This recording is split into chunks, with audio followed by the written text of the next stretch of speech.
ఎఫెసీయులకు రాసిన పత్రిక 1వ అధ్యాయం. దేవుని చిత్తము వలన క్రీస్తు యేసు అపోస్తలుడైన పౌలు ఎఫెస్సులోనున్న పరిశుద్ధులను క్రీస్తు యేసునందు విశ్వాసులునైన వారికి శుభమని చెప్పి వ్రాయినది. మన తండ్రి అయిన దేవుని నుండియు ప్రభు అయిన యేసు క్రీస్తు నుండియు మీకు కృపయు సమాధానమును కలుగునుగాక. మన ప్రభు అయిన యేసు క్రీస్తు యొక్క తండ్రియగు దేవుడు స్తుతింపబడునుగాక. ఆయన క్రీస్తునందు పరలోక విషయములలో ఆత్మ సంబంధమైన ప్రతి ఆశీర్వాదమును మనకనుగ్రహించెను.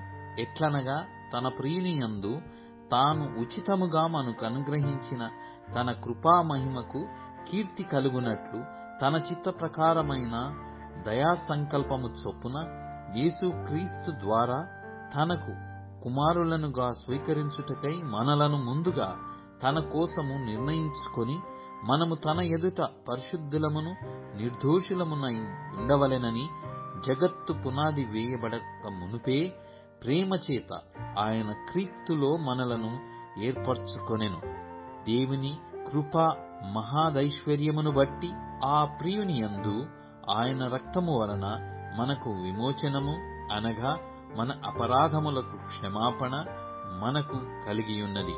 కాలము సంపూర్ణమైనప్పుడు జరగవలసిన ఏర్పాటును బట్టి ఆయన తన దయా సంకల్పము చొప్పున తన చిత్తమును గూర్చిన మర్మమును మనకు తెలియజేసి మనకు సంపూర్ణమైన జ్ఞాన వివేచన కలుగుటకు ఆ కృపను మన ఎడల విస్తరింపజేసెను.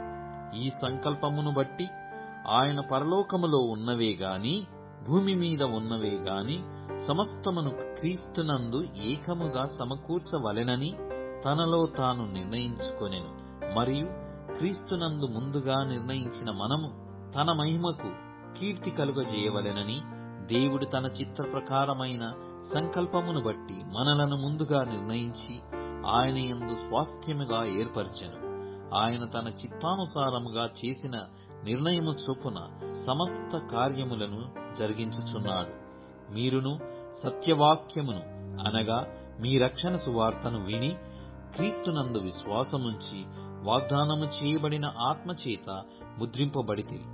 దేవుని మహిమకు కీర్తి కలుగుటకై ఆయన సంపాదించుకొనిన ప్రజలకు విమోచనము కలుగు నిమిత్తము ఈ ఆత్మ మన స్వాస్థ్యమునకు సంచకరువుగా ఉన్నాడు.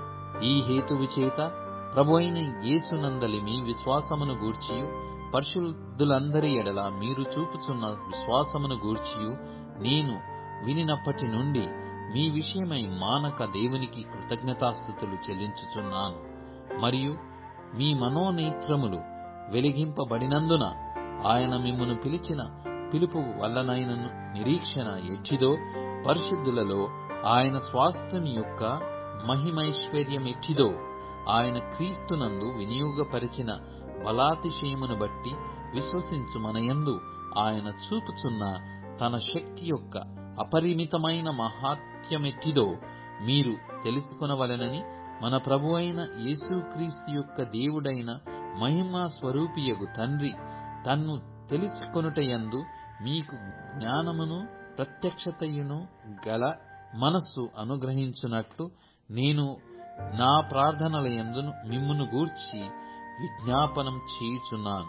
ఆయన ఆ బలాతిశయము చేత క్రీస్తును మృతులలో నుండి లేపి సమస్తమైన ఆధిపత్యము కంటెను, అధికారము కంటెను, శక్తి కంటెను, ప్రభుత్వము కంటెను ఈ యుగమునందు మాత్రమే కాక రాబోవు యుగమునందును పేరు పొందిన ప్రతి నామము కంటెను ఎంతో హెచ్చుగా పరలోకమునందు ఆయనను తన కుడి పార్శ్వమున కూర్చుంటబెట్టుకొని ఉన్నాడు. మరియు సమస్తమును ఆయన పాదముల క్రింద ఉంచి సమస్తము పైని ఆయనను సంఘమునకు శిరస్సుగా నియమించెను. ఆ సంఘము ఆయన శరీరము. సమస్తమును పూర్తిగా నింపుచున్న వాని సంపూర్ణత అయి యున్నది.